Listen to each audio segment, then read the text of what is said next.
Oh, what a day! What a lovely day!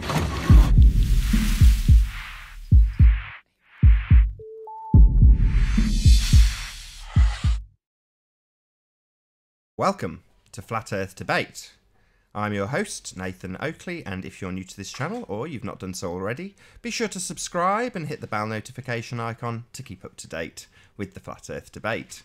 If you would like to support this channel, there is a super chat that runs alongside each of these shows while they're live, and a link in the info box below the video once it's rendered. But most importantly, if you would like to join the discussion, simply mute the page you are currently watching, then click the link in the info box below this video to join the panel and express your views on the shape of the Earth. If you do join, please don't swear. If you do, you'll be ejected, and if you are, please don't try to rejoin the stream using sock accounts. You'll be warmly welcome back on the next stream. Please also share the show, as sharing the show increases the live audience, of course, and this in turn increases the chances of a more diverse panel. So please share the show, and one last time, if you are new to the channel or you have not done so already, be sure to subscribe and hit the bell notification icon to keep up to date with the Flat Earth Debate. Now we are joined by Sleeping Warrior and Spurs. How are you both doing? All is good, all is good. Good afternoon, guys. Good afternoon. Good to have you both here. I understand you were chatting quite extensively yesterday with the ballers, Spurs. Yeah, as always, I'm always discussing the shape of the Earth. It's the biggest thing to happen to our generation. So yeah, I'm always interested in that discussion. But give me 10 minutes, and I'll be back with you. Yeah, no worries. I mean, you say the biggest thing that's happened to this is not direct to you, Spurs. I know you're on mute for the moment. But I think it's the biggest deception in mankind's history.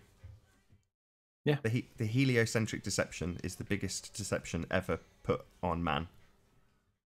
Yeah, I agree. The question becomes why. But I'll tell you what was interesting. I was having a discussion with Lewis, and Lewis has found his feet now. He's worked out where he fits, and he's become a lot more cordial with people. He's not as idiot as what he used to be.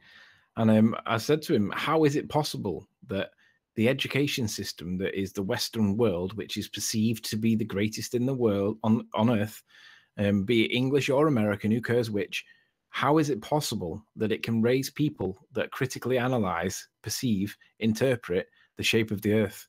Shouldn't it be black and white obvious that all of us are on the same wavelength and there's no challenge to it whatsoever? And what's the answer to the question? I mean, why is it that we exist? Is it because we're all retards, or is it because we're not satisfied on the burden of the proof and the evidence that's required for that one point? Think about it. Why does Flat Earth even exist? Is it because we're all retards, or is it because we're just not satisfied with the evidence? Well, the education system isn't designed to produce critical thinkers. It's designed to produce good workers. Yeah.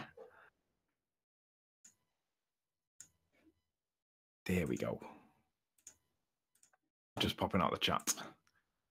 Yeah, that's it. That's it. The education system. If you do what they say and remember what they tell you to remember, and don't look at anywhere else, because you don't need to look anywhere else. You need these answers to pass your tests.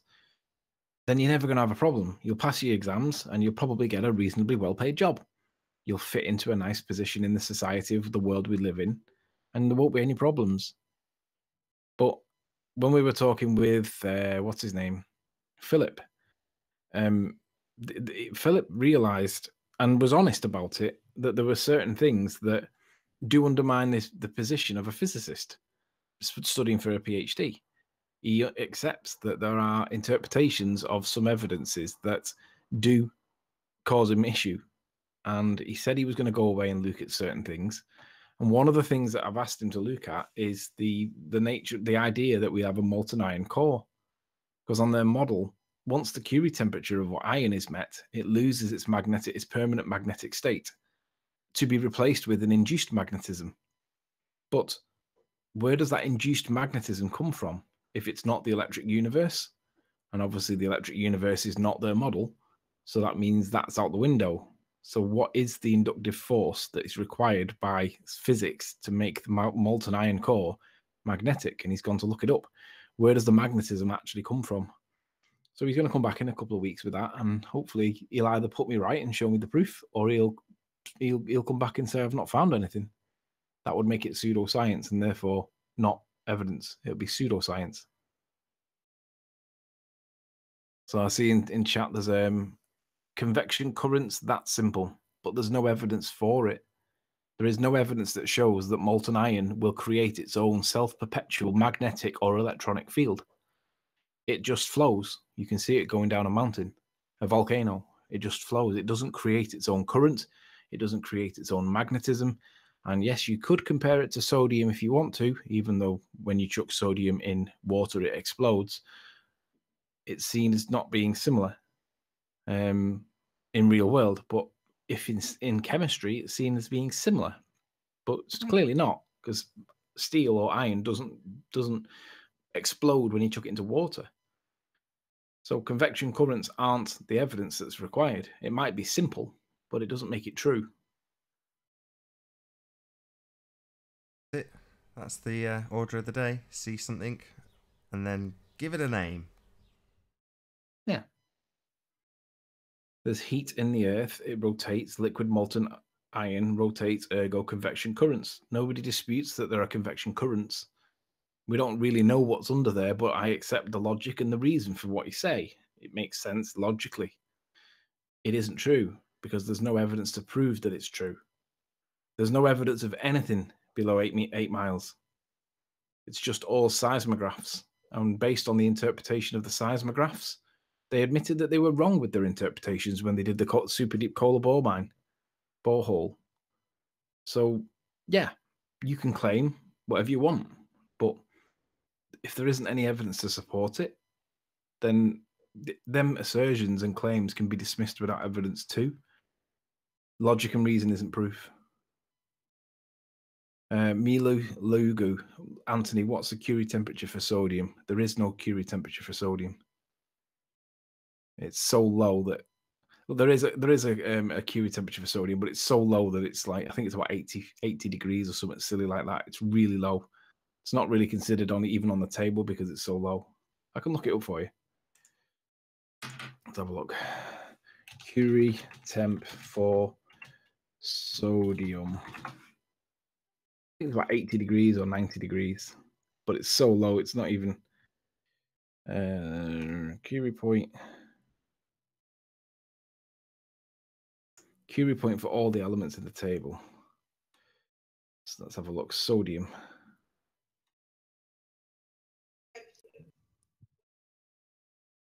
Trying to see it on a tiny window.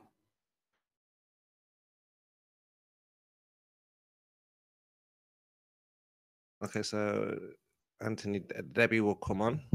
Wants to come on. Don't snipe her.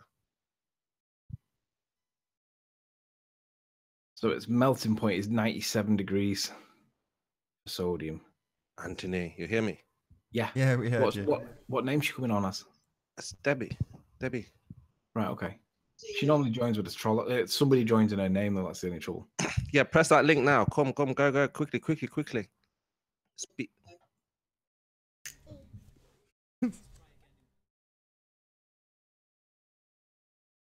Should have just said in the message part. But yeah, I mean, I was saying that you get an opportunity to speak to the public about how you understand that the Earth is flat. So she'll come and do that. So which Debbie is this? She's a flat earther. Yeah, what's the rest of the name? Debbie what? Durant. Oh, is this the one that's been with Reds recently? Yeah.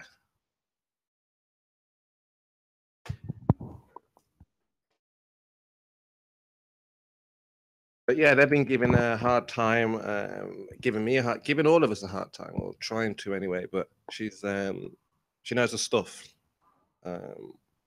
She tackled Tim's video yesterday. It's very interesting. So I'd just like to hear her explanation on it. So if she comes on, we can hear that. She tackled Tim's video on the salt flats. Oh, absolutely, yeah. Yeah, just asking why is the reflection of the mountains in the background not consistent with a bulge between you and the observer? There's no answer to that from Tim. Yeah, he was very vague about giving details about the video. It's understandable. It proves it's flat. Milo Lugo, Curie temp for sodium. Well, the melting point's 97.72 Celsius. And once it Yeah, I forgot to look it up. I found the page and then I forgot to find the Curie temp. Bear with me. Yeah, I was going to say I didn't think it had one. The Curie point doesn't have one because it's paramagnetic. Not that I know what that means, but it doesn't have a Curie point.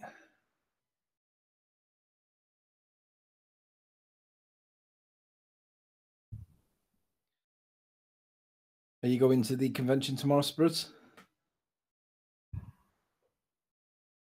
Maybe, yeah.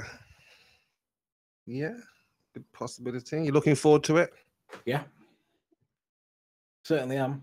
For those of you not aware, there's an exclusive reveal at the convention in Birmingham tomorrow. It's going to go out in the convention in the evening at about 7:30, I believe it is. And then once it goes out on the convention, it'll then be produced on Nathan's show on the Saturday. And then hopefully, if the gods be, we should end up on Globebusters presenting it for the wider audience on the Sunday. If you go in, it's an exclusive, so nobody else has seen it. It's not public yet, and it won't be public until Saturday. But you'll see it on the Friday night if you're there, and it's really good. And it came on as a result of this channel. It came because we challenged them, and they come back with requests, and then they were complied with.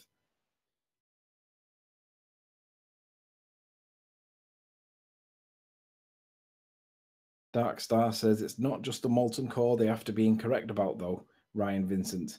If you believe Anthony and co., you have to believe the experts are wrong about everything. Hard to believe. Just ask for proof. There is no scientific proof of the shape of the Earth, of the whatever's below 8 miles. There is no scientific proof, and there is no scientific proof that the Earth spins. There is no proof of all the things that the ballers believe. They think there's proof. They accept that there's proof. But when you actually request it, there is none. It's just stories. Now, some of the stories will have elements of truth to them, but it doesn't mean the bigger picture is true. You may find evidence to support a little piece of an argument, but it doesn't mean that the bigger pieces all fit together, because they don't.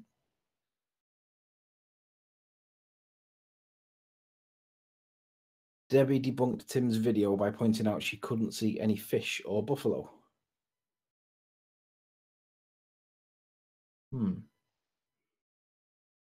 Is Beelu the source for this stuff? Nope. Shout out to Beelu. I'm going to do a quick plug for the Flat Earth Convention. So, Flat Earth Convention, which is at Jury's Inn, Broad Street, Birmingham, centre of Birmingham, the 27th, 28th and 29th, which is Friday, Saturday and Sunday of this week. Probably see from the countdown, one day 20 hours, 41 hours. Sorry, one day, 20 hours, 41 minutes and 10 seconds. There we go. Flat Earth Convention, and we'll be there on Friday night. I just looked at the time. I think we'll be on, I can't remember if he said 8 o'clock. I could have swore it was 8 o'clock, but yeah, in any event, we'll be there Friday evening.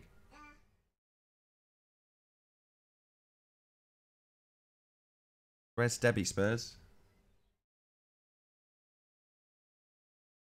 I think she's having connection problems.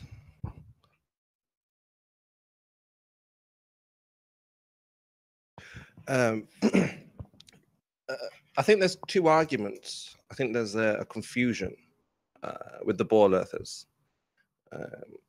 Being around the ball earthers, I'm understanding what they want and what's happening. And it seems that they forget that we are debunking the globe. We are denying the globe. We are refuting the globe. And so therefore they seem to think, okay, so where's the model? Where's the flat earth model?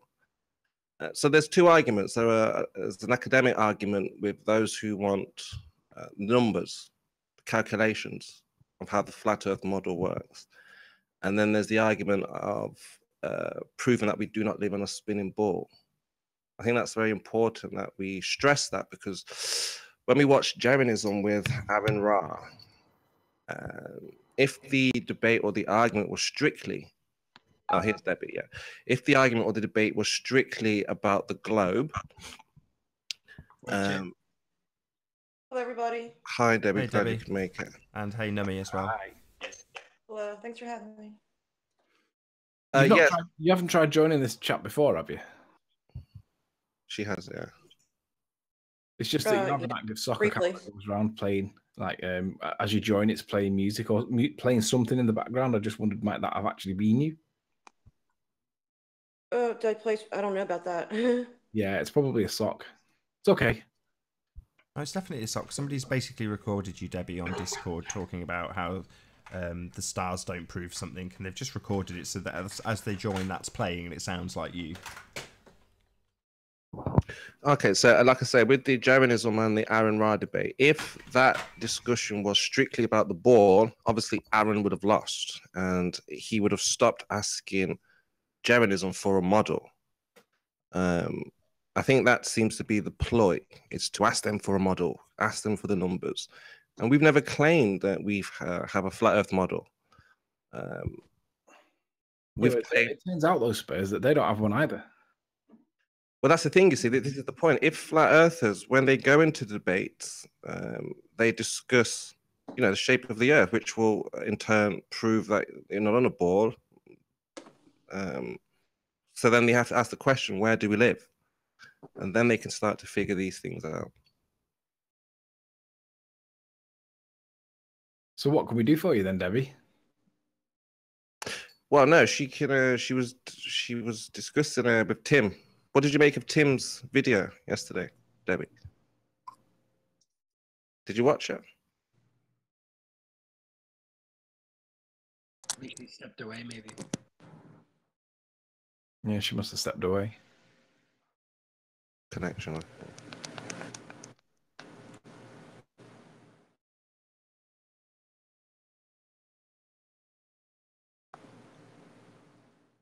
So have you noticed that this is where the problem is, why they say we're not listening, we're not paying attention, is because they want a flat earth model. Really? Yeah, that's But how can they demand a flat earth model from us when we've got like no time, money, effort put into it? Well, effort, but no time or money. But they don't even have one themselves. That seems a little bit unrealistic on my part. Would you not agree? well, they say they have a model.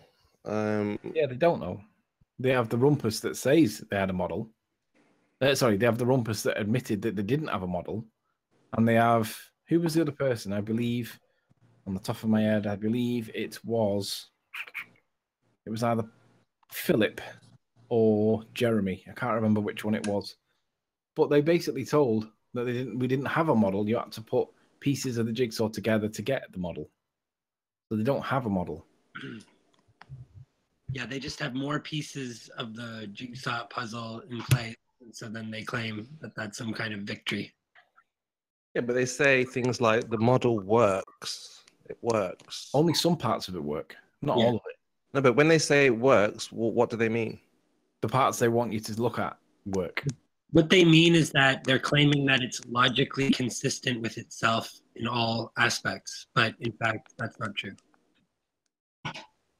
That's what they mean when they say it works, right? That it has a logical consistency, so that no two things in it contradict each other. Because for the model to truly work, it can't have any contradictions.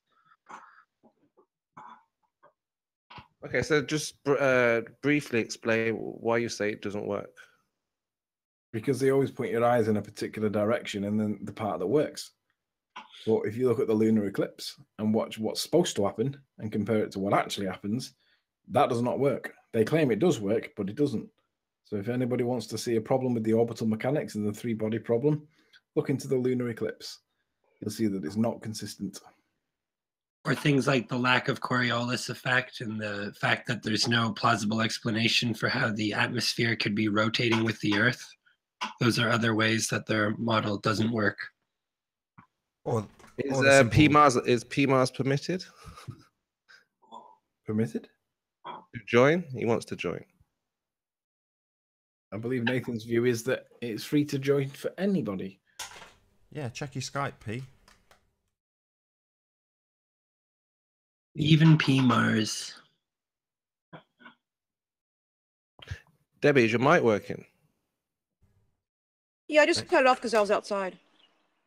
Okay, so You were talking about, you saw Tim's video yesterday, right? Yeah, I find it very suspicious. Well, I remember. that's Ball Earth proof. See, That's Ball Earth yeah, proof. well, Yeah? you're right. I was looking for the ball of proof and I didn't see it. I don't know what he was demonstrating. He was just actually proving the flat Earth that you could actually see that mountain from top to bottom. Well, I don't think you get it. You probably just don't understand it, right? I don't know where he was going with it. Well, I guess he was saying, why can we see the whole mountain, right? I don't even know what he was saying. He just kind of declared victory and then presented this absolutely breathtakingly excellent flat Earth demonstration. Well, I just find it odd there was no birds or anything, and he said there was no birds don't fly out there. When I went to another video, there was birds all over the place. Oh, so you think it could be a fake video? Possibly. I think that if he was going to do something fake, he would have made it look more globy, though. Like Soundly did. Right. Yeah, I agree. You think Soundly's video is fake? I think yeah. Riley and I discussed this last summer, but not going to get into that now because it's just too much detail. But yeah, No, you think it's fake? I think there's aspects of it that are fraudulent. Yes, I think that video that shows the super exaggerated curvature is not reproducible in a natural setting. Yeah, and you can tell Soundly's images are real because they look so fake. Yeah. Exactly. It would not. If I went out there, it would not match reality. No. To show curvature on ground level, that was somewhat exaggerated. I mean, absolutely not. Well, it's just insanely exaggerated.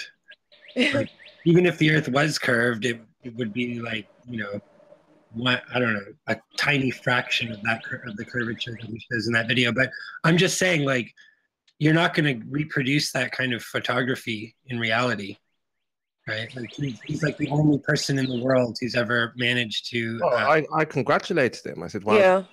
I said, well done, Soundly. You're the first person after years of asking where is the curvature. You found curvature. It's astonishing." I said a similar thing to Rumpus. Sorry, Numi. I was just going to say, I said a similar thing to Rumpus. So I asked him for his scientific proof of Earth curvature, and the first thing out of his mouth was Soundly. Right. Yeah, he doesn't see that in the Soundly evidence that there is clearly an optical atmospheric effect. The obstruction is clearly optical. It's not geometric, but they want to believe it, so they'll accept it. But they'll refuse to accept that the evidence shows, black and white, that what he's looking at is optical. And Phuket Word showed that it was optical with a brilliant comparison video with a flat road. And they don't accept that that's comparable for some reason. You guess for why, I don't know, but they don't accept it. But it is clearly, demonstrably, and evidently optical. But they want to believe it, so it's true. It's called acceptance by consensus.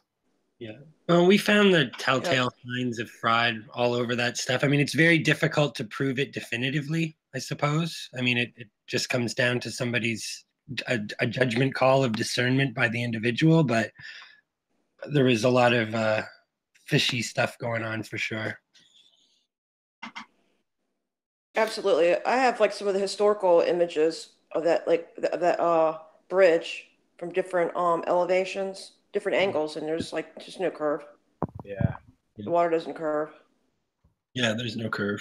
He demonstrated like curvilinear perspective as the bridge was like going like at an angle. So it'll appear that it's like going, reaching to the horizon, going over water on a curve. Yeah. Well, Too much. Well, with regards to the convention, I know this is a bit of a sidestep, but whilst there's enough people in watching at the moment, I want the ballers, to be aware that the Rumpus is under a challenge, because the evidence goes public at the convention on the Friday night, but on Nathan's show on Saturday, I want the Rumpus to be aware that he's expected to be online and on the show, ready to debunk this, because he's been given enough facts to be able to work on it.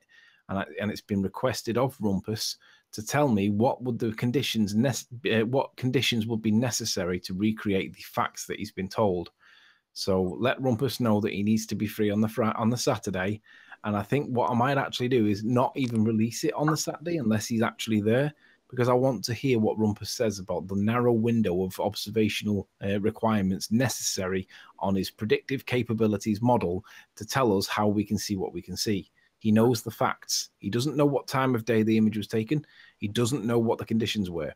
But if his model has predictive capabilities, he will be able to tell us pretty accurately what the weather conditions must have been in order to get the observation.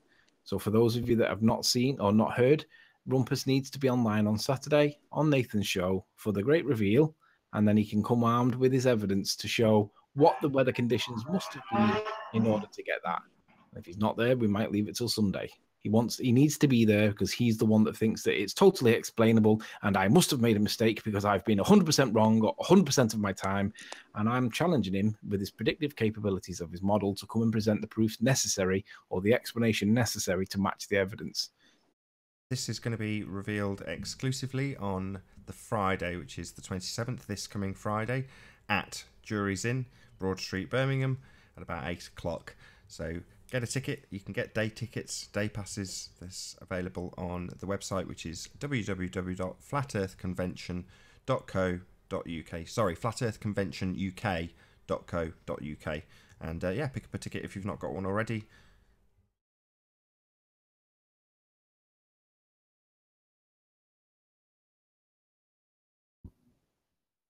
Are you still there? Yeah. Just Nathan got off pretty quick, and I thought he was mid-conversation and got booted. No. Plug in the Flat Earth Convention. Yep, we'll be there, and I can't wait, because I can't wait for... Basically, we were challenged, and the challenge was accepted and reproduced, and I can't wait for you guys to see it if you go to the convention.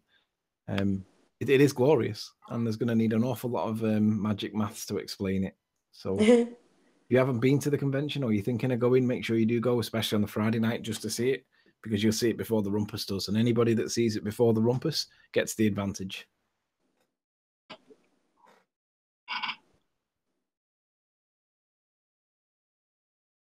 Stuff. So Debbie, I've not seen you before. I've heard your name, but I've not seen you around very much. Are you quite new to the? Kind of new to like the debating scene, yeah. I've been mostly on Google Plus. How long have you been on the Hangout side of it? Not very long, maybe 3 months. I came on from JD's channel. Right. He invited me to his panel. So it was just like a bunch of globies there, and I was lured there, and they told me it was about biology, so I'll join. And so basically it was just an attack. It was an ambush. And so now everybody's like using my name and put it onto their title their videos in my name, and then for these viewers and more subscribers. So they're exploiting me. Yeah, they're kind of exploiting me. Yeah, I've been kind of quiet. I wasn't on the live stream. I've just been on Google Plus and been into a few communities, 5 communities.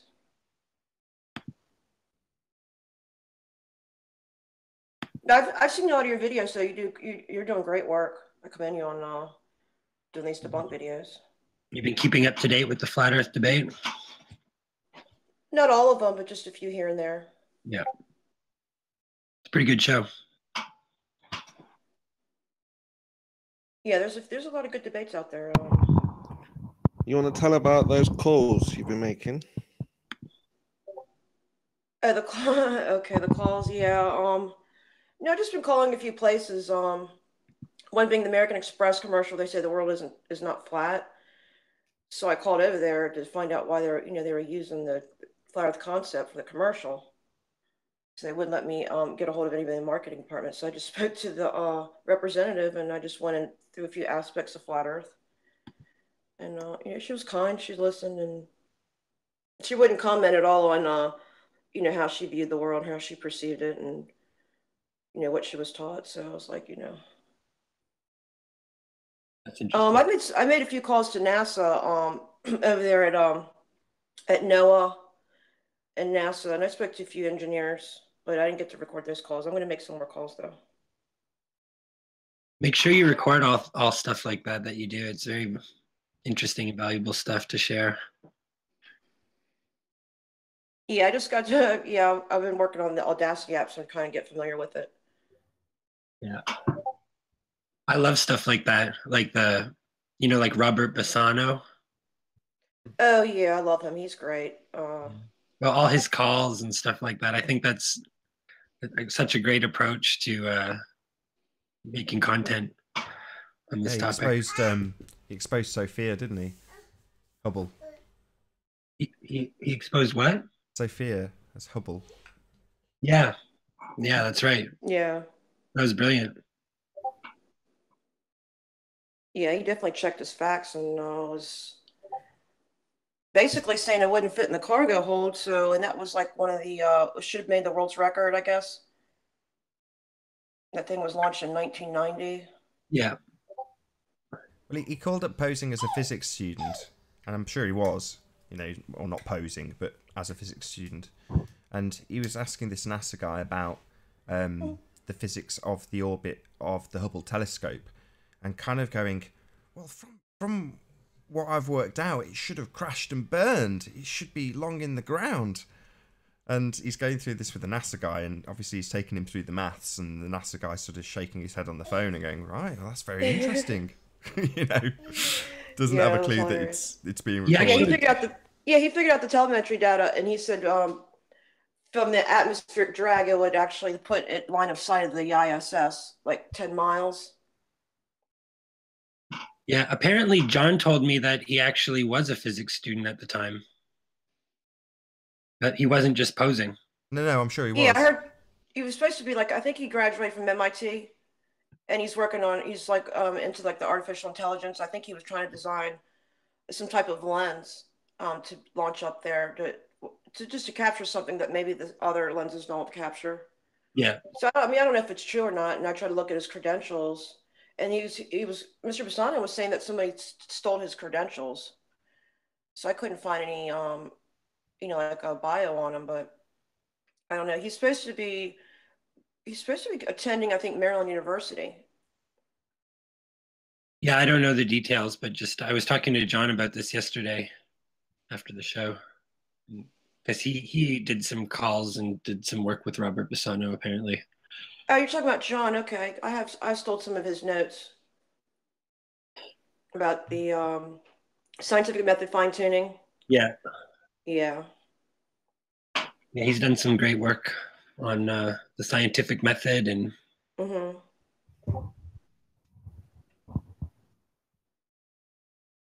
Just going to add at this point that for the last couple of nights I've been on a call with Nummy and John and a few other people, and the debate continues within the flat Earth camp, because I'm not going to make it sound like we're the blind leading the blind, but ultimately we all accept that there's a lot more things we don't know now, and that means that there's cause for debate amongst the internal ranks, if you want to call them then, in flat Earth. So it's fascinating. I've been glued to the conversation, saying very little, while Nummy and John are arguing the toss about this and that. It's absolutely brilliant.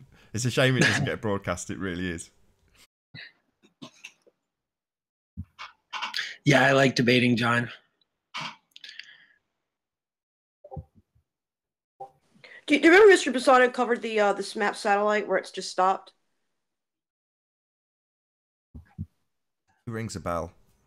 It was a weather satellite. It just they launched it, and the mission control did not say anything about. They said that they locked it in telemetry lock position in orbit, but the thing stopped. So when I spoke to NASA, he told me centrifugal force stopped that satellite. That's right. bizarre. How would it do that? I don't know, because the satellite should have just disappeared. As if it's free falling, it should have just disappeared as they pushed it off. So you need, for that thing to just stop, you would need another motion to stop it, correct? But the thing just stopped. I mean, the whole thing was fakey. Was it like a You can tell it's all fakey. satellite kind of thing? Is that what they call it? Yeah, it was when I look. Yeah, I think it was. I can't remember how high it was, but when I looked at the diagram, it did have some type of jet propulsion on it or something on there too. maybe slow it down. I don't know, but well, that's what the NASA engineer told me. Interesting. Yeah, please do record Yeah. that. Like that's really valuable to document conversations with those people if you're having them, because Yeah. then they don't have the opportunity to put it through their media editing department and all of that, and fine tune it to make sure that it's consistent with their overall narrative that they're presenting. You catch them on a few things. Yeah, I have to get right. I just have to get my questions together, and because it's very difficult to talk to anybody over there. Yeah. They'll say they're not there, or Yeah. they're out to lunch. There's absolutely nobody I can speak to.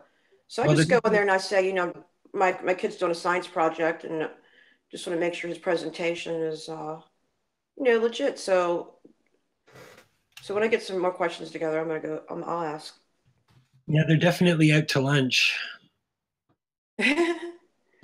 I asked them because you know how the Globies say there's real images of satellites, and fathers were saying no, they're not real. So I had to call over there, and he told me, he said that they don't have any pictures of satellites. That only NSA would have them, which is weird. But anyways, that just confirms that they don't have those are CGIs, or they're just like fake imagery. Yeah, it's all fake imagery. I mean, it's plain to see that it's fake imagery if you look at it. You can tell it's real because it looks so fake. Yeah. Never best. That's the best sentence in Flat Earth, that. So I believe that you were on with Res Rhetoric at some point. How long ago was that? I don't know when that's exactly the date of that live stream. He came on the panel, JD's panel. It was just a bunch of people on there. He just got up there, was trying to teach me about convergence lines and the vanishing point. And right off the fly, I don't even like the dude. Was it your first ever hangout? I just want. It would be the second one. Who was your first? The first one, on JD's channel. That would be the second one, because the first one, they were discussing dinosaurs, and I think we went into it about vaccines. They're just screaming at each other. They're telling me that I'm crazy, that because I'm against the vaccines, the ones that are unnecessary. I mean, and the ingredients that they put in there, and some of these ingredients they're not even allowed to list. So I'm just totally against the vaccines. They're doing too many. Hey, Alan. On one visit. Hey. How you doing? Not too bad yourselves? How was your hot pot? Oh, it was quite nice. I had some Henderson's relish. With a bit of globy sauce? No globy. Oh. Had ice cream for afters though, Tony.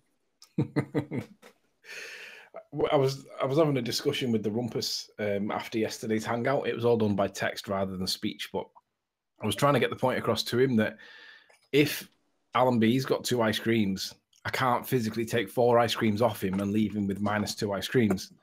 And his answer was, you can mathematically. And I was like, yeah, that's the point. That is the point. Just because it can be done with mathematics doesn't mean it can be done real world. You couldn't do it in the real world anyway, Anthony. I'll give you a rather big bunch of 9s. You'd rather give me a what? I'd give you a bunch of 9s. Oh, a bunch of 9s? You mean a smack in the face? Well, yes. Yeah, fair enough. Well, it's that distinction between mathematically possible but not realistic, not actually capable of doing it real world. It's that distinction that I think Rumpus genuinely struggles with. Yeah. So, looking at Debbie's picture, is she an actor? Why would you question No, the actor? girl. Yeah, I'm just wondering if that's a trap. Oh, a honey trap. Yep. What Nope, difference does it make, Alan? Yes, I think it's fake. Fake? I think John's. You'd say so. I think John's a fake as well. He even shows you the script.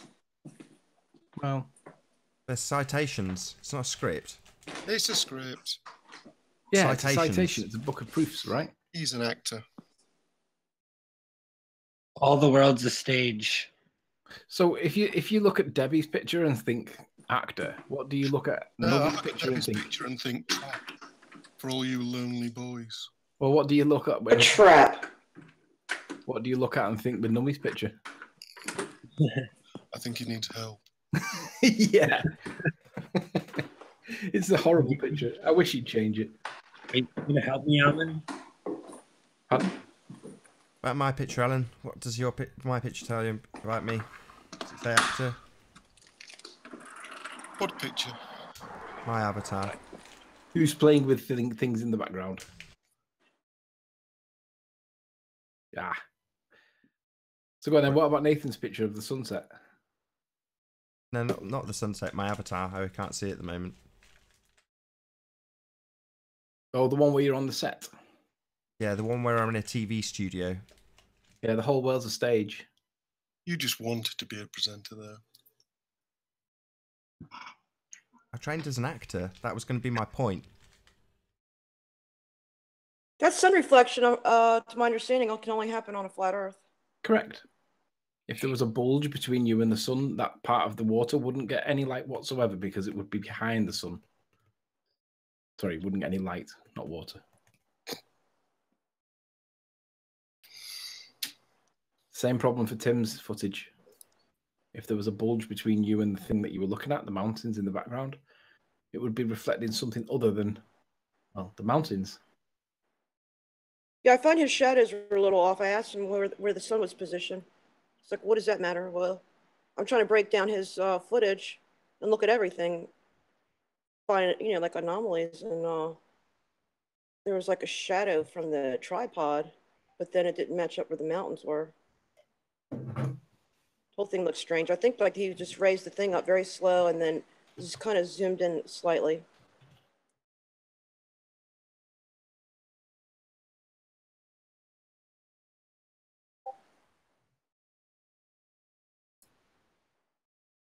My feeling is that the footage is genuine, but that it supports a flat Earth more than a globe Earth. Mm-hmm. Oh yeah, it's genuine footage from Tim. It's just he's used a fisheye lens or at least a wide-angle lens, but either way, it misrepresents the way it actually looks. And it makes it look like you've got curvature on the x-axis. So what it does on the y-axis, God only knows. But it's probably because he used cheap GoPro of some kind or a cheap drone, some of the better drones. Oh, by the way, I was looking at the one particular channel. I don't want to name him, but he's got some, what's it called? Drone footage over Pontchartrain, looking at the bridge, and he zooms up and down, and he makes it look, well, basically look at the video footage. It would be rather appropriate to describe it as, you can tell it's so real because it looks so fake. Because I looked at it and I was like, what? That's meant to be real footage. Didn't look real to me. Just like Debbie's picture. Yeah, I reckon that might have been taken 10 years ago, judging by the voice. But you're an actor too, aren't you, Alan? I mean, is that your real voice? Is that your real voice? I think so. That's my real voice. Yep. Yeah. But is it My real Alan's voice? He didn't answer the question then. Did you notice he swerved it? Yeah. I'm sorry, I didn't hear you. I was just saying Alan didn't answer the question. Learning off you, Tony. Learning off you. Oh. That was another swerve, by the way. Your Another real swerve. voice, Alan, or is it a... Yeah. Of course it is. I believe you. I don't think so. I don't think so either. Why do you believe Debbie then? Oh, I've got no reason not to.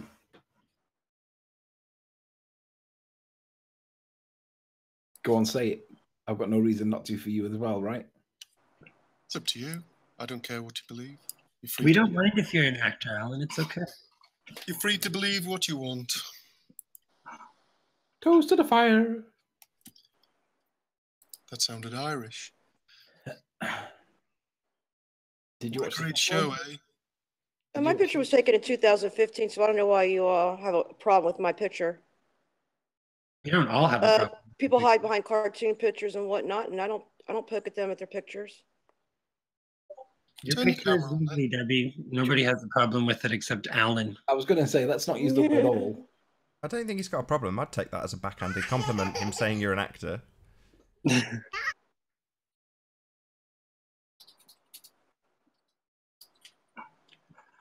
Like saying you've got a face for TV, which is a compliment, right?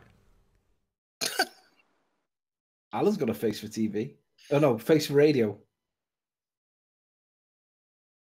And Jason McCormick says, Debbie, send me pics. Go on, Jason, say ASL to her. Go on. You seem to know all the I haven't lingo, heard that Tony. since the 90s.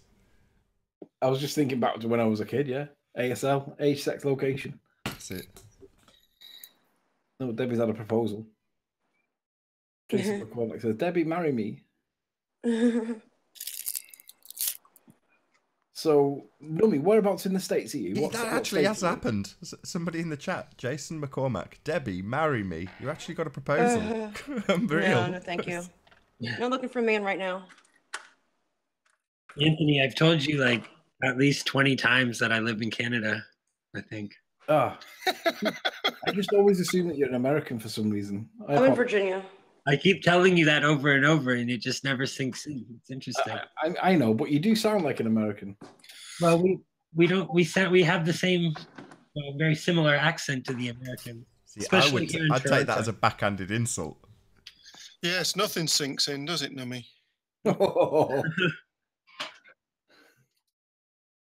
So where's Debbie? What state is Debbie in? Virginia, she said. Virginia. I'm in Virginia. Yeah, because it sounded a little bit like Clarice from Silence of the Lambs. Anybody told you how smooth you are, Anthony? Huh? Anybody ever told you how smooth you are? Well, You know, that's you what just- in my head. I had Clarice in my head, and I was thinking, that's what she sounds like. Where are you from, Alan? What's that? Where are you from? I'm from beautiful Leeds. Oh, okay. Are you? Do you actually follow football, Alan? Sometimes. Did you watch the Liverpool match against Roma? Yes, I did. Yes, I did. Very good game. Was for you. I was thinking of you having the third goal. The last 10 minutes, Liverpool substituted Mohamed Salah, and then totally forgot to play football for the rest of the match. It was bad. Yes, but good win. Good win. We don't care about soccer in North America. Girls We came call it- over there. We also call it soccer. We don't call it football. The girls play it. Yeah. I don't care about any sports, to be honest with you, but Either. Couldn't care less. Is that because you never got picked? Pimped. no, I was actually quite athletic in my school days, but I just find the whole thing to be quite monotonous and repetitive and rather pointless. A bit like FE then. No, not at all. Not at Not all at like all. FE. FE excites me. Where's Arwen anyway? That's a good Sleeping, question. probably. Or maybe he's mad. I don't know. So do Yeah, you I see did a FE as hangout repetitive yesterday, and it was boring rather then, Alan? interesting. You don't see it as exciting? See what is exciting. Said FE is a bit like sport. Well, I would call sport repetitive. Well, you guys just like arguing, I think. I don't think you and Tony believe it. So what brings you here then, Alan? If we're so boring and Shits and repetitive. giggles. Okay, so this is like sport for you. No, I'm just bored. I live alone. Pensioner. Nothing to do. Yeah. It's raining. Can't go bowling. So this is like charity work. I'm reaching out to the community. Care in the community, if you will. A little bit of projection going on there. Yeah. How did you, Alan? How did you end up participating in the flat Earth community? What's the narrative of how were you drawn into this strange little world? I saw a video by the Gem Panda. Oh, okay. You And how did you, why were you watching Jim Panda in the first place? It just came up on the recommended. Oh, so what were you watching that would cause that to come I up? want in your some evidence of recommendation? this. There's no way Gem Panda came up on a recommended. No, Yeah. Let's see some evidence. That myself. He only has the one video. One video. Are you lying, Alan? Are you Are you lying? lying It was the already? one with it was the one where he's talking to the guy that talks like Chris Eubank, Spurs Machismo. Why would that come up in your suggestions? I don't know. Loads of weird stuff comes up in there. Are you watching It means conspiracy that you're stuff? watching loads of weird stuff to begin with. Because you have to search for some weird stuff to have the weird stuff come up. That's been my Well, I kind of start off watching Kylie Minogue and end up watching something on baking French bread. That's how my day goes. The rabbit hole of YouTube. Indeed. Okay, So- so You've fallen in love with the flat Earth movement, though, haven't you? No, I just think you're interesting.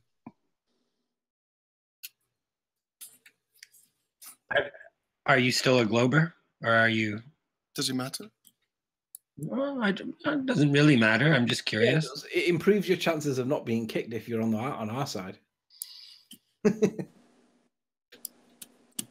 Join us, Alan. I'm not on our delusional. crusade to promote the flat Earth understanding and awareness. can I turn that question back on you, Nami? Do you care? Yeah, I if think he's- it's if important to he's a- know where we live at. Yeah. Since the our governments and these space agencies like to lie, about where we live, I think it's important to know and what side you stand on. And then think I about your 100% children that are I learning some 100% of these agree with you, Debbie. retarded pseudoscience kind of I garb. think for me that's 100% true. But what I'm kind of asking Numi is Alan's position important to you? Not really, to be honest. But I'm just making conversation since we're not debating, right? Sure. I just find it interesting because I honestly couldn't care less what anyone else thinks, as selfish as that sounds. I find it fascinating, but if somebody disagrees, I'm not that interested in converting them. Do you know what I mean? Yeah. I agree. I feel the same way. I'm just more curious about how somebody like Alan has come to be involved with something like this. Like, I just find that to be a curious kind of Guess I'm just a misfit like you guys. yeah. And I'm also interested in listening to, participating in this many hours of these conversations and debates, if it's at all Hello. had any effect on his thinking in terms of the subject matter. None at all. Did your alarm not go off, Arwin? I'm sorry? Did your alarm not go off? You're late. No. Yeah. No, my alarm did go off, but my dad called me very early, and we had an incredibly interesting conversation. And then I thought, I'm just gonna sleep a little bit more, like an hour, and that hour became 4 hours. So, I'd like to know how Arwin ended up on Flat Earth. What's your background story? well, I was born. Do you want to be a bit more specific? You need to go a Good bit old further Alan. forward than that. Well, that's how I ended up on Flat Earth. Not how you came down the birth canal onto Flat Earth. How you ended up in the subject not matter in your straight. adult life. Not straight. You didn't drop me. Hey, Level, how you doing? Level Lee, good to have you. Hello. Hello. Hello. About though. How I ended learning about Flat Earth? Well, as I've been telling, like Patricia interviewed me that first time. I've been confronted with Flat Earth my entire life, sporadically, just moments where I entertained the thought, like fantasy or science fiction, or like I would consider anything that seems interesting, but I never really made up my mind about, oh yeah, it has to be flat, because I was in love with space all of my life, like really, really, really in love with it. And I later on in my life even got more seriously confronted with elements of flat Earth on several occasions, and I entertained it for a moment and then just rejected it, still said like, yeah, but you know what? I'm not too sure. I think the globe and outer space can still be a possibility. I'm gonna stick with that. And yeah, Cool. it's only later when, how do you say, it's like when you get confronted at first with just the concept of flat earth and you don't really get to hear anything about it, you don't get to hear the actual arguments, then you're like, oh yeah, okay, it's interesting. But I guess for me it only really just sank in when I realized that NASA were all Hey, liars, Arif, and is when that I really really you? saw how Hello, they Arif? were lying. And that's when it really just sank in. Like, okay, it can be a possibility. Because if it was really a possibility, then there would be such elaborate proof of it that would not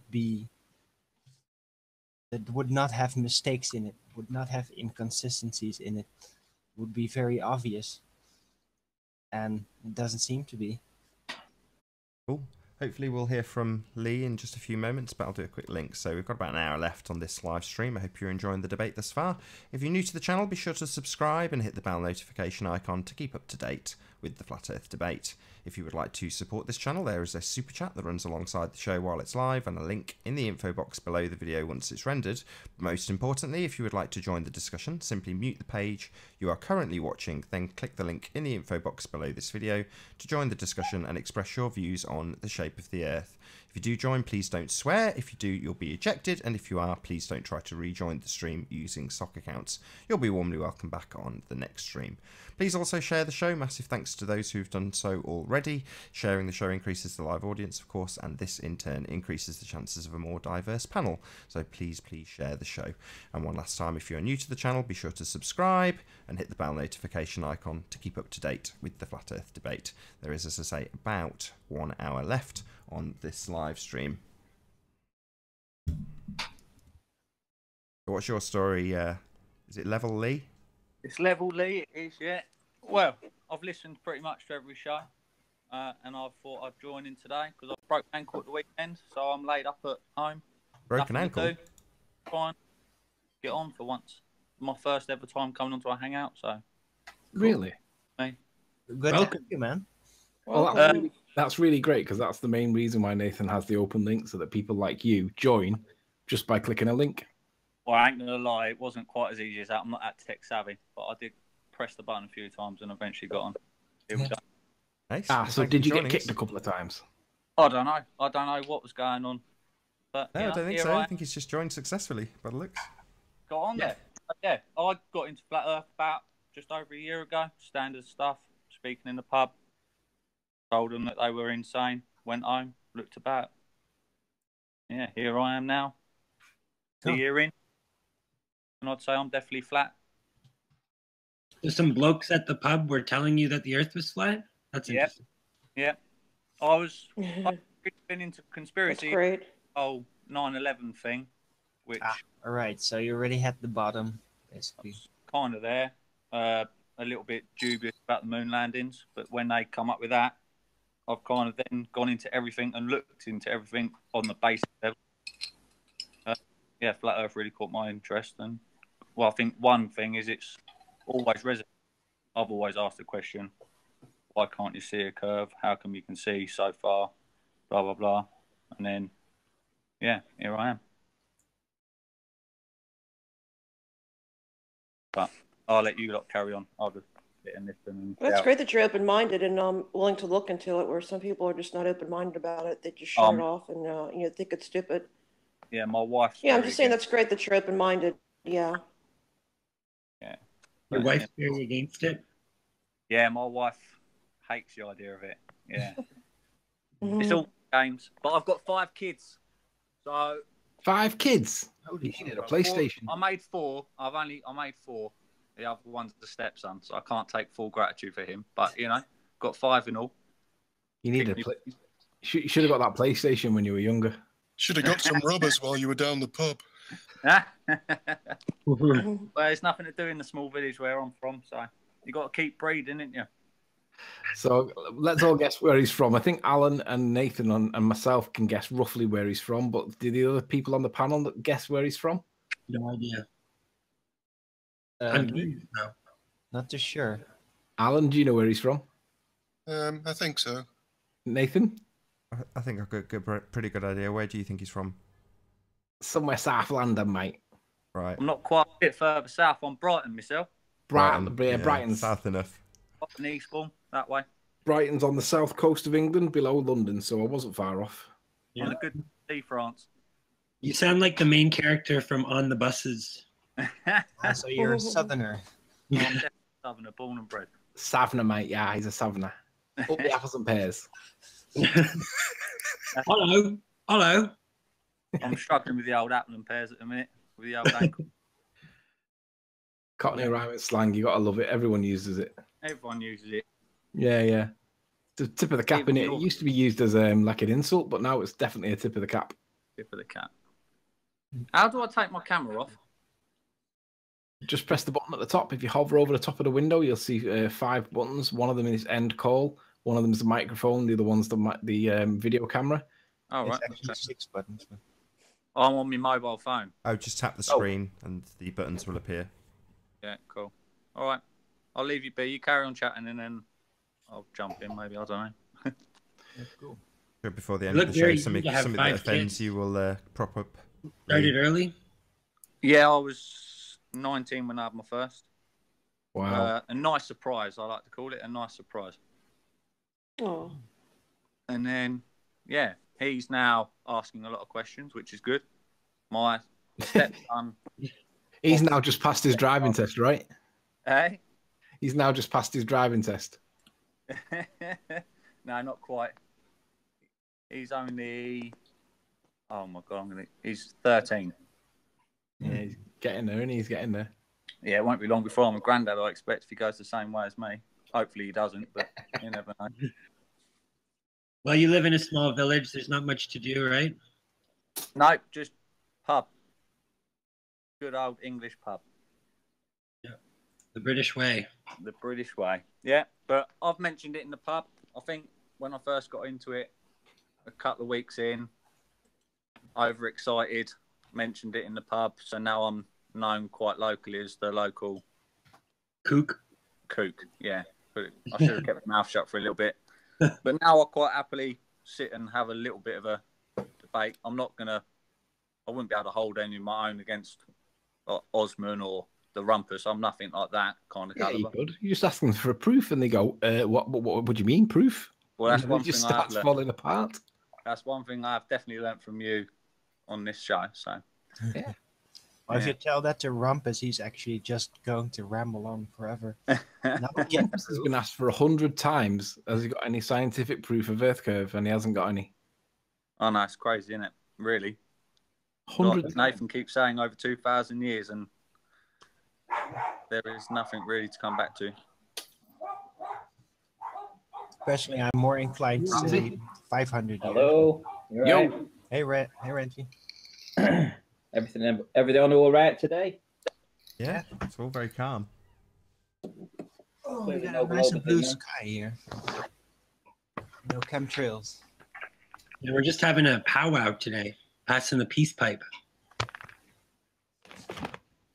Yeah, well, Tim kind of put an argument to an end yesterday, so we can relax. Yeah. Oh, yeah. How did that end? I left last half hour. Not with a bang, but a whimper from Tim. Did he have to concede that the reflections were indeed basically a great flat Earth proof? Or well, he said in jest. I was like, well, what's with the reflection? He said, well, okay, because the Earth's flat. Okay, let's move on to the bit I want to point out on the horizon. You're like, okay. Yeah, he did kind of say that, didn't he? He did admit that he couldn't explain it. Yeah. But it was, I think he kind of felt the effect of his attempt at his using that as low proof. Who's this? Hey, Brian. How you doing? Hello. Yeah, we can hear you. Good to have you. Thank you. What's your deal, Brian? What can we do you for?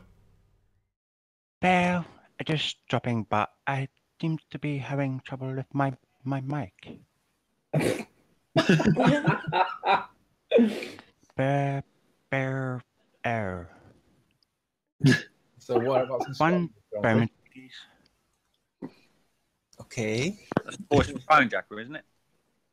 Somebody's ripping off Phone Jacker. Pale imitation. Yeah, one moment, please. And we know who that is, and we know what's likely to happen if we give him that moment. Who is it? It's a judgment call, Nath. I am booting him. But who was it? It was one particular person with a strong Scottish accent that thinks he can Oh hide. God, Chris again. Chris, yeah. Can I share my screen briefly, Nath? Ben. I just want to remind people what it is that we are told that we live on, because it just needs laughing at. It's just ridiculous. So if I can just... Is this going to be a picture of a graph by any chance? No, it's not a graph. It's far more scientific than a graph. No, I asked for a model of Earth and got a graph yesterday. Yeah. This is application window. Come on. Share. All right. Am I up? Oh, it's a truffle. No, it's a testicle. This is what we're supposed to live on, boys and girls. We are supposed. This is the Earth without the water on it, according to their model. Which, I mean, if you want to accept that this is the Earth with no water on it, be my guest. But it makes it look ludicrously ridiculous. Now, I can imagine it being somewhat similar to that, but it just looks like a testicle. And this is what Sly Sparkane gave to me, and he tried to argue that this is what the geoid actually is. It's just keep in mind that it says that the heights are 1,000 times exaggerated, right? Like that's an image that exaggerates the gravimetrics. Right. So, but what they're saying is it's not as testicle shaped as what it looks. Yeah. Look, read the fine print below. The image above is that the image above is actually shows. See, it doesn't even make sense. The image above, this is what it actually says, right? I'm going to read this verbatim, right? I'm not going to make a mistake. It actually says, the image above is actually shows the Earth's gravitational field, and the variations in this geoid height are thousands of times exaggerated. Look at the first couple of words here. The image above is actually shows. Yeah. It makes a lot of trouble no with spelling. sense whatsoever. And this is what they claim is the proof of the shape of the Earth that we live on. And how does it show the gravitational field? I have no idea. It's to Well, do what this is like supposed to be invisible rays. Ooh. No, what they're claiming to be showing here is the gravimetric anomalies. Here, go back to it for a second. So it's like, you know, when they were talking about how things weigh differently at different latitudes. Yeah. This is supposed to be showing the anomalies, that the deviations away from their predictions of how things should weigh at latitudes, at different varying latitudes.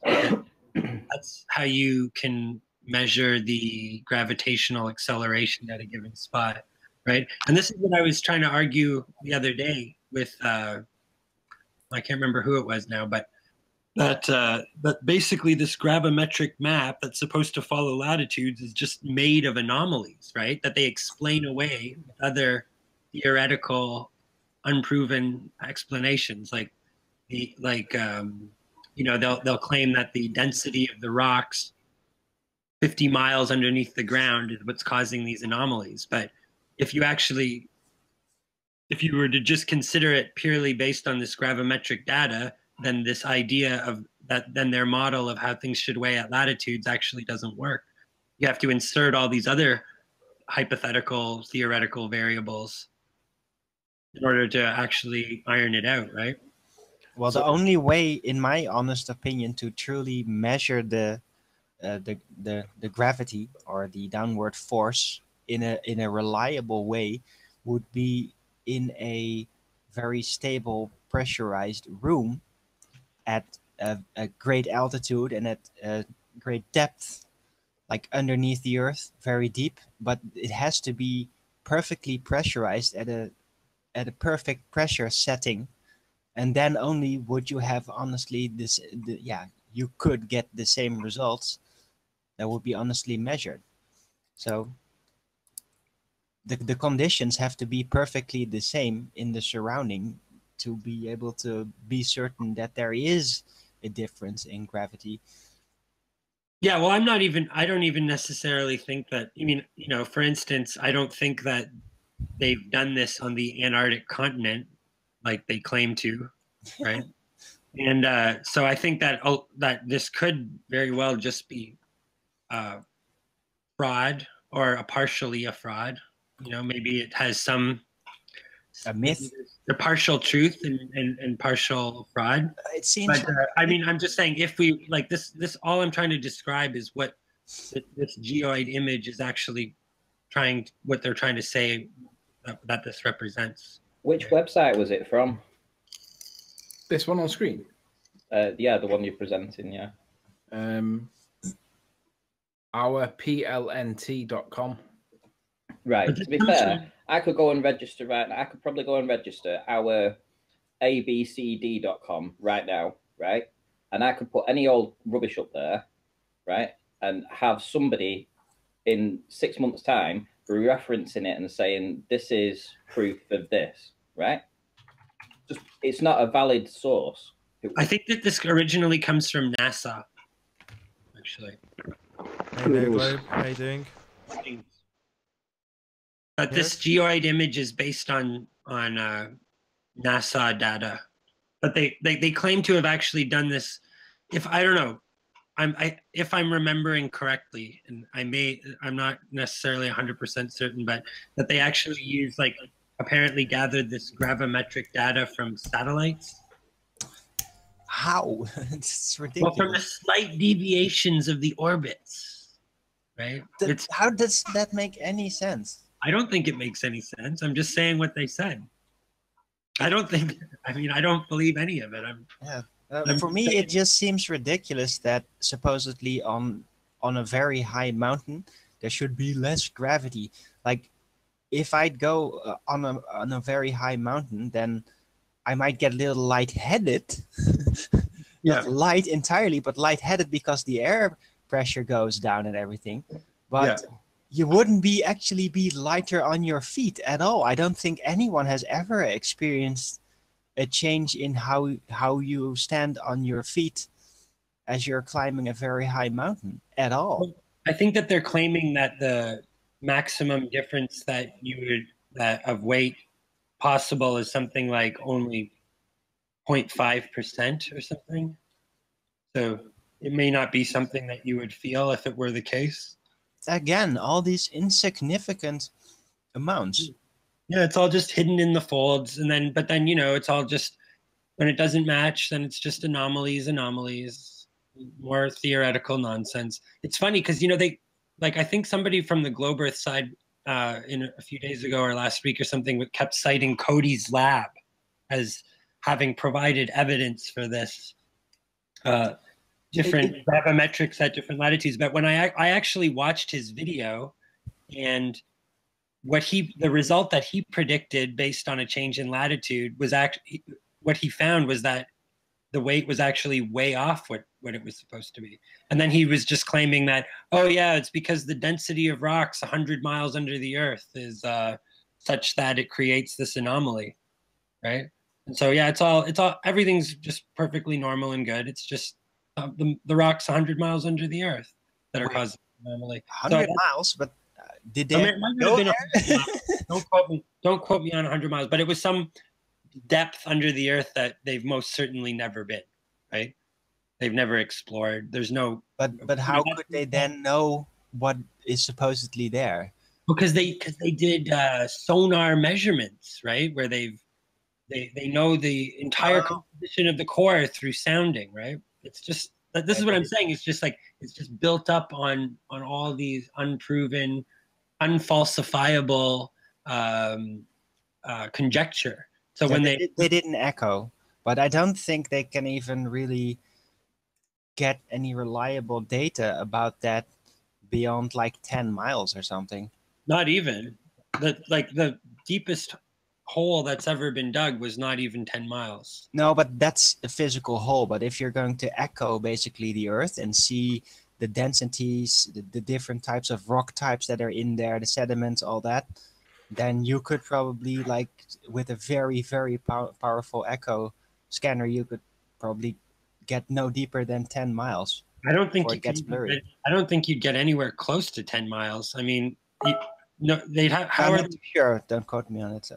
No. I'm just saying that they may claim to be able. I mean, they claim to be able to echo the entire planet right to the core, right? Like that's how they claim to know the exact size of the core and all the like layers of compositions, all just through this echo. No, but they don't echo scan it. They test it depending on the earthquakes, like how the waves of the earthquakes are going to redistribute and then be. Yeah, but it's sensed. basically the same kind of thing. It's very theoretical as to that's how exactly that's supposed to work.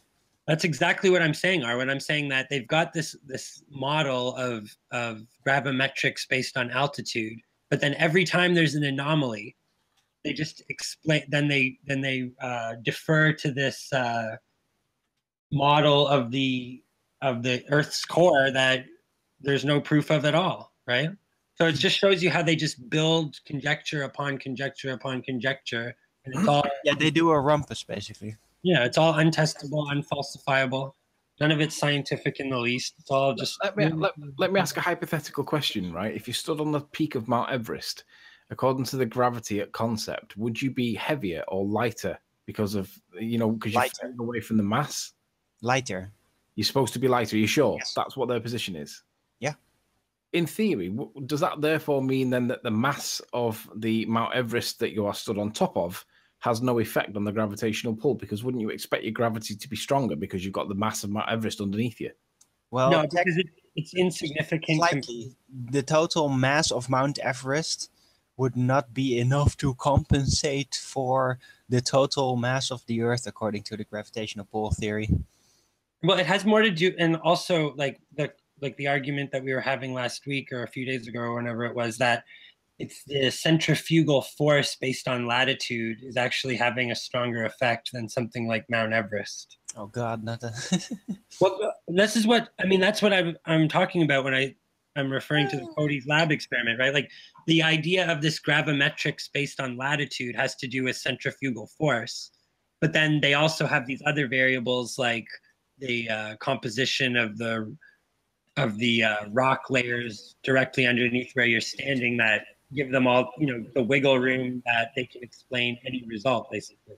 So they're just like, yeah, our results are all very sound with our model because every time the results don't match our model, then we can explain it using this these geological conjecture. It's just such bullshit, really. It's unbelievable. Well, to be honest, if there really was a difference in the gravity strength, the further you go up, then they should test this. Yeah. Like really test this, and just I guess building a tower up into the heavens is not really a good option. But I think you could still even test it on a balloon. Yeah, sure, that's been done and before. Just go up, use a very big balloon, maybe a Zeppelin, have a pressurized chamber with the exact pressure in it, and just measure, okay, what's the gravity right here at this height? What's the gravity right here? And how does it fluctuate, supposedly, as you go higher up? Does it actually? Because you know what? Technically, even if you consider there is no outer space and the Earth is flat, then it might actually still be that the gravity constant does kind of change as you go higher up. Who knows? I don't know this. Well, Arwen, they tested about this. Arwen, they did do this test. That's how they got the geoid model. They did it with their satellites. Yeah, but come on. No, I know. I'm just saying. Like, they're already a step ahead of you on this one. The other thing. Yeah, but you have to do it with the balloon to get an actual gradual, like a chart, like at every distance, like go a little higher up, go a little higher up. And you wouldn't, you know what, you actually can't make it so you can make a chart of how the fluctuations change gradually.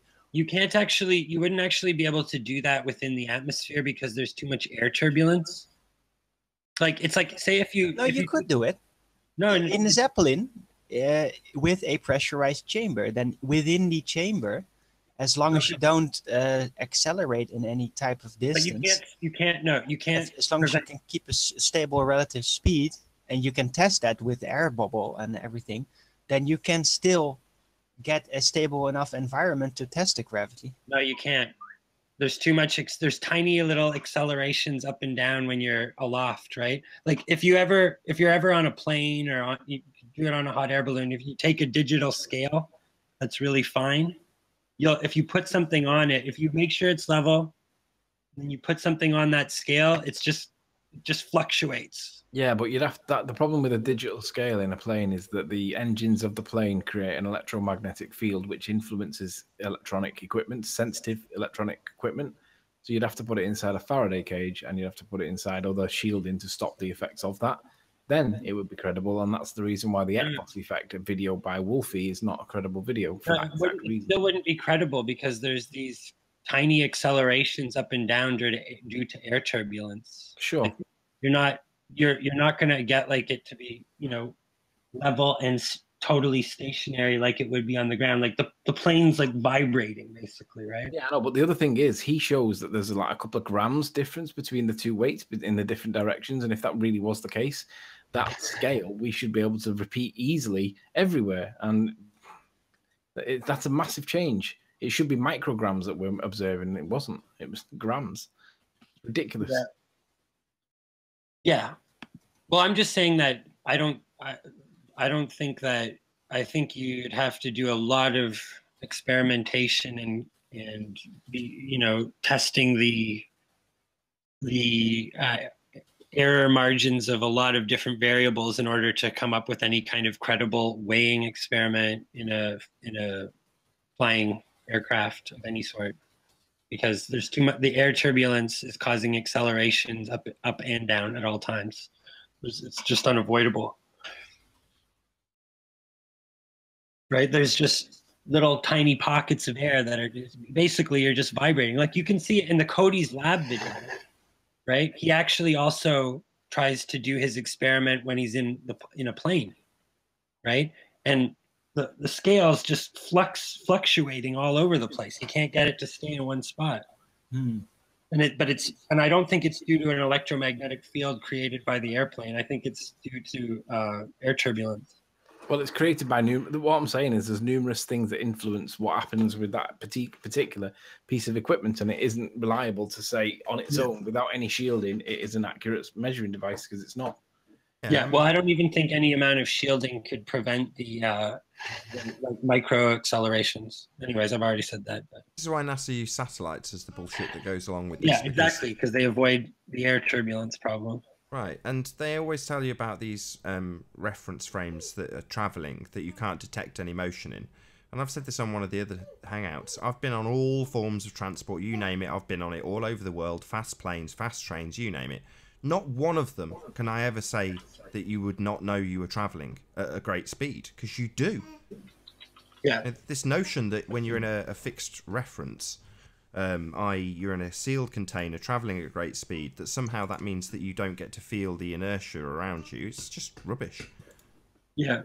Well, exactly, because the wheels on the track are actually in a frictional relationship with the wheels are in a frictional relationship to the track. So what's really happening at the microscopic level is that you're speeding up and then it's getting slowed down. It's sort of braking against the friction and you're speeding up, and you know what I mean? Like you're constantly doing micro accelerations, and then the sum total over time is that you're accelerating. You're accelerating more than you're decelerating, but the decelerational forces of friction are actually having a momentary action on your body, right? So you're vibrating. You're vibrating forward. It's just that most of the vibration is in the forward direction, and only a little bit of it is in the backward direction. All that's not happening is if you removed if you had an open top car and removed the windscreen, you're not protected from the turbulence that the container that you are in is being subjected to.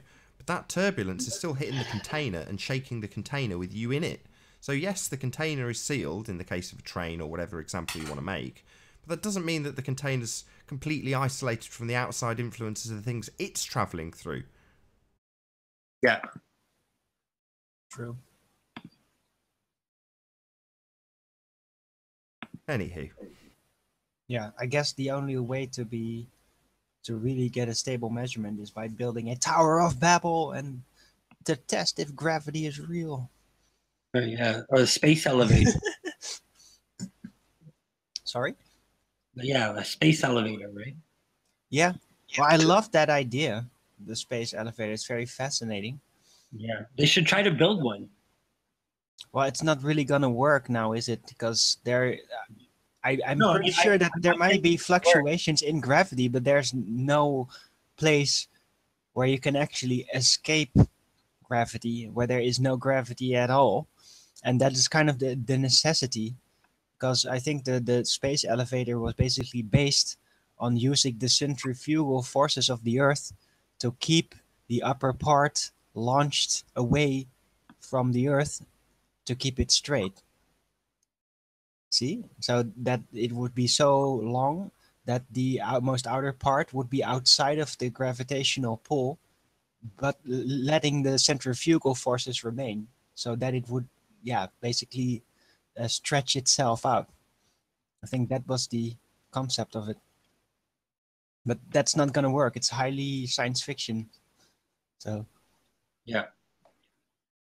I also think it's interesting that, you know, with Cody's lab and Wolfie, gravimetric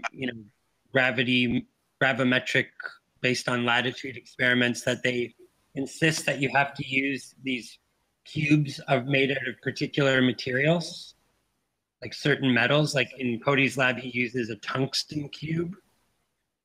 ooh, And that, you know, and they're basically expensive. Yeah, well, but it's also like, I wonder if there's something about those particular elements that are causing there to be that are adding a variable into the experiment, right? Because tungsten is known to be the hardest. It's basically what in fiction is called adamantine. It's the hardest metal there is. They use it on drill tips to make at extreme pressures because, yeah, it can handle anything. It can handle any force and almost any heat. Right, and it absorb. Yeah, it's the like most density per area for volume. No, not necessarily. It is the toughest. It is compared to its density, it's almost indestructible. That's the most amazing part about tungsten. Yeah, I'm not saying it has the highest density of all metals, but it's very, very dense and inexpensive for a metal of that kind of density. And you know, it's not like mercury or something where it's. No, of course not. No, but it is not the heaviest, and it is definitely. It doesn't weigh incredible amounts. I'd have to look it up, but I don't think it's like as heavy as lead or something like that. It's just incredibly, incredibly strong. Hey, Arwen. What about those places over here in the States where gravity doesn't really work the way it's supposed to? That'd be interesting. Hey, what would be the structure on the bottom? How would it give the support for the rest of the height of the elevator? Supposedly, it's supposed to be 24,000 miles high. Oh, we're talking about the space elevator again. Yeah. I think I posted something about that 2 years ago. It's kind of retarded. I mean, it's just a pipe dream. It's science fiction. I think it's really cool science fiction, but yeah, it's gonna stay science fiction because it's all based on the space universe and the being able to escape the gravity, basically, and the centrifugal force. It's the combination of all these elements that make it work. I love the idea. It's really cool. Yeah, it's neat, but the bottom of it, what would support the structure at the bottom? Well, because if you look at like the towers, like the cell phone towers, they're kind of like they're wider at the bottom.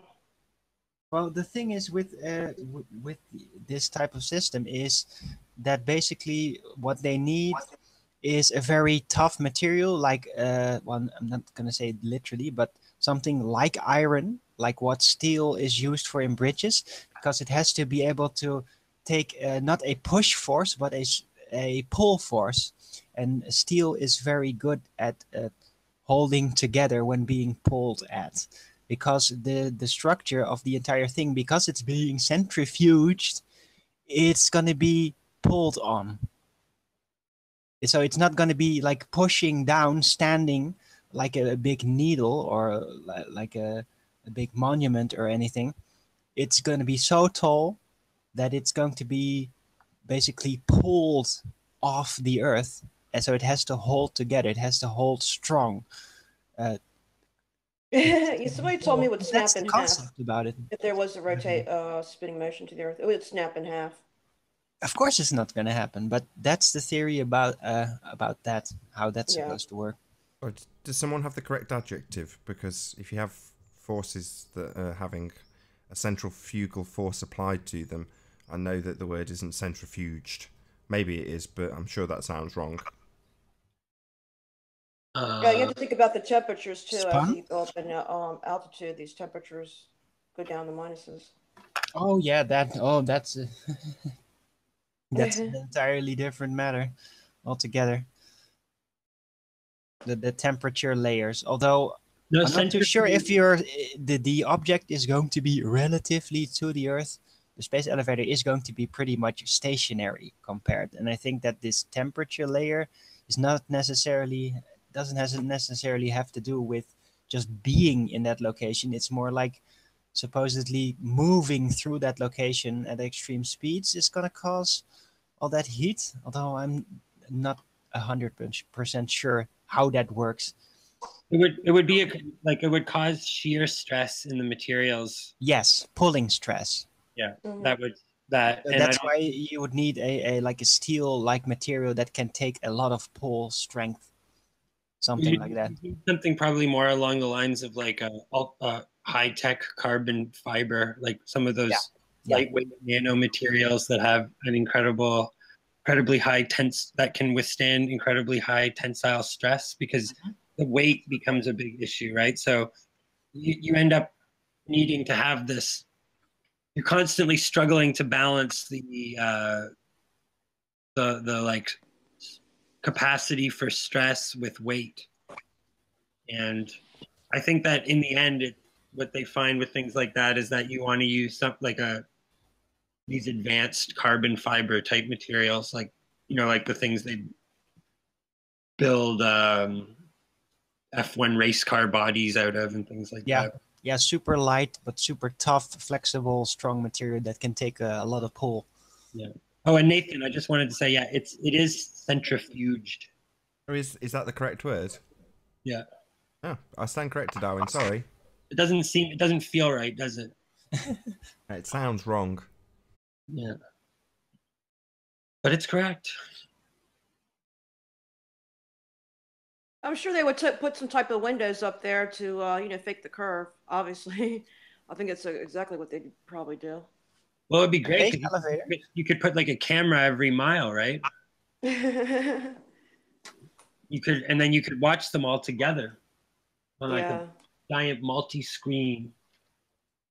But of course, they're never going to show us that, because that would be impossible since the Earth is flat. But hey, here's the other thing, though. I mean, given that the Earth is flat, we may be able to build some kind of elevator that wouldn't undergo those kind of stresses. Maybe we could. Yeah, but then you would go to Tower of Babel. Pardon? That's the problem. What's the problem? Yeah, the problem is that because the Earth doesn't work according to the ball system, you can't build a like a space elevator. You'd have to go for the Tower of Babel type thing. Yeah, it's a lot more difficult, and well, it may anger God and everything. So who knows? What do you think, Alan? Alan, you're still there? Sorry, I was drinking tea and eating fruitcake. So, Arwin. Yeah. I think Debbie's an actor. What do you think? I don't know. No. The picture's pretty good. Shout out to Pete I Shea. hope it's the real. Yes, shout out to Pete Shea. I would say Paul McCartney says hello. you're more Stop likely to be an harassing actor, Alan. Alan. You seem like a more likely candidate.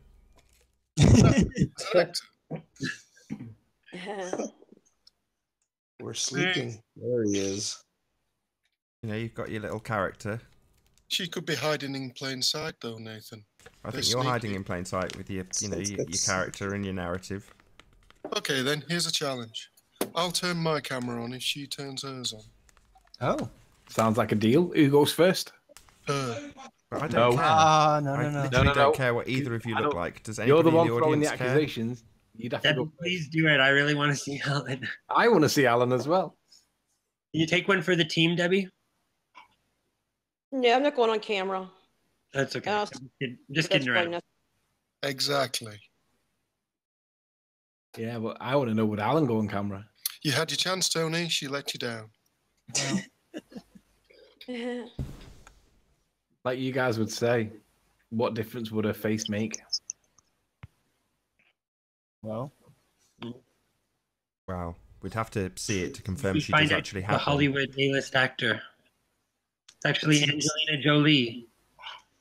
It seems catfish free. The CIA has sent her in. But for what? I mean, this is the thing. I don't understand. You know, what an actor does is get paid to do gigs, right? So, I'm not paying her. So, what's the motivation if she was an actor? Well, global Interest. dominance and control. maybe get attention, potential fame. Just to Your have camera Attention on. for what? Attention. infiltrators throughout every kind of burgeoning grassroots movement, just to make sure that you've got lots of people planted in amongst the real people, quote unquote. No, and I'm not. This is not anything like an accusation, Debbie. I'm just talking hypothetically here. I don't know, Nummy. You've convinced me. Thinking it. Well, I'm not looking for notoriety or anything. I just like to speak the truth and just learn about the world. I don't see anything wrong with that. And I've been invited on panels. Some I step up to and some I don't. Some I turn down. I was on Non Sequitur show. So I don't want my name exploited. I don't like people making memes about me. That seems to be the the comical thing to do is to post memes with my face on it, put a gun to it, and I think it's unnecessary and it's unacceptable. Yeah, and then Jeremy, I'm not- why no one joins his. I'm not out to gain for anything. I just want to just speak my mind, give opinions, and look at everybody's work that they're doing on the flat Earth, and everybody's doing a great job. The movement is growing by the numbers, so it's a force to be reckoned with. We need a model. Obviously, we don't have one yet, No, we don't. and we need one. We need it to be placed in the curriculum. That's my goal: is to shut NASA down for good. We don't for need one at all. incompetence. Yeah, they need to be shut down for incompetence. Debbie, And they're spilling. Yeah. we don't need a model. They've not got a model, and they've had 2,000 years. We got 2,000 years to catch up, right? Perfect reading of the script, though, Debbie. But they want. I know. But they whine too much. It's the whining I can't stand. Yeah, forget that. We want They evidence. whine about naps. The check's in the post, Debbie. Well done. Perfect reading. Flat earthers don't model. Neither do ball earthers. Yeah, well, for that matter as well. But I mean, we're just more honest about it, just like everything else, right? Like, Yeah, we need to actually remember. we don't know something, we say we don't know. When ballers don't know something, they make up some bullshit. Bullshit. They don't even have a globe image to present. I think anybody out there is going to pass me images of Earth. They need to choose wisely because I'm going to point out what I find wrong about it. And not only that, I'll just go ahead and mention that NASA told me that the Earth was paroid or spheroid. So that would not match their globe images. So everybody out there who challenged me on the globe images, step forward. To be And, honest, I'll- did NASA really say that, or did Neil deGrasse Tyson say that? When I mentioned it to the NASA engineer, yes, he agreed with Neil deGrasse Tyson. He said it was spheroid, not perfectly. Evidence. Evidence.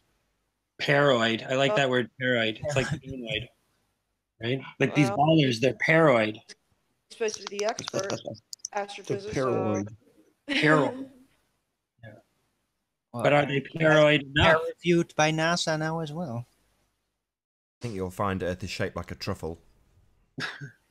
Testicle. Shout out truffle trees. Shout out. Yeah. That's really bizarre. If the NASA Shout out engineers Beetle. now Shout say out that Beetle. Beetle likes ice cream. Debbie, can I just say, I don't agree with you that we need a model because they've not got a model yet. 2,000 years head start on us. Stop saying, don't say we need a model because we don't. Models are dangerous. Yeah, personally for me, I don't. But it's the whiners, the globies that whine about it. Yeah, even but if they you don't have give them a one model, themselves, they're do going to even if you even try to give them a model, they're just going to poke at it and find, you know. Yeah. So don't accept their point that we need a model. Challenge them. Well, where's their model? And let's have a template and follow it. Absolutely, I say, where's your globe image, guys? We don't have not one globe image that's bona fide. So you have to ask the one question. globe image why that not? actually not one globe image that actually conforms to what they apparently now admit. Namely, that it's not a perfect sphere. So I'm pretty baffled that they would actually say that and basically admit that the earlier images taken and that are presented to us are basically not correct. It's really I bizarre. And one time Nathan said that there was one image of Earth from space, and I always meant to ask him about it. Are you there, Nathan? Yeah, sorry, I wasn't paying attention. I remember it. I remember hearing you describe that there was an image of Earth from space. There was one. I can't remember what the context was. Can you remind me? Yeah, the actual blue marble. That is an that actual photograph from space, according to them. Right. Not composite, it's a photograph. Do you remember the The African one. ospreys, Tony? The blue marble. Just type in blue marble. Not the 2007 blue marble. That one's really funny though. That's very fake. But the original blue marble is the one that Math Powerland focuses America on. is like 10,000 times too large. But it's like half the one with Africa and part of Antarctica. When the one where it's like half the Earth is America, like America. The ultra patriotic version of the globe. This is the one that Math Powerland focuses on. So when he says photo or painting, he tips his hat, if you like, to the quality of that image. Now, if you look in any Russia's image, encyclopedia of they're Earth, just that's bizarre. the picture you'll orange get. continents. They like orange continents for some reason. So they're the Reds, right? The Russian globe. No, they're not the Reds. Well, they used to be. Yeah, but they're Still not it's now. still in their blood, until the last. They're just as white, red, and blue as you guys. Red, white, and blue. Uh, White, red, and blue. Come on, Arwen. I think that's actually the Russian flag. Or was it white, blue, and red? I don't know. It's red and yellow. The Soviet flag, it's a red flag. Yeah, but the Soviet look, it's no longer the Soviet Union. Okay, that's kind of an insult. Well, I didn't say it was still the Soviet Union, but I'm saying the original flag with the hammer and sickle and all that stuff. But that's over now. They have a white, blue, and red flag now. I think. So what was the thing that Alan asked me if I remembered? CGI ospreys. I do, and I tend to agree with Nummy on that. That was brilliant, that video. It was.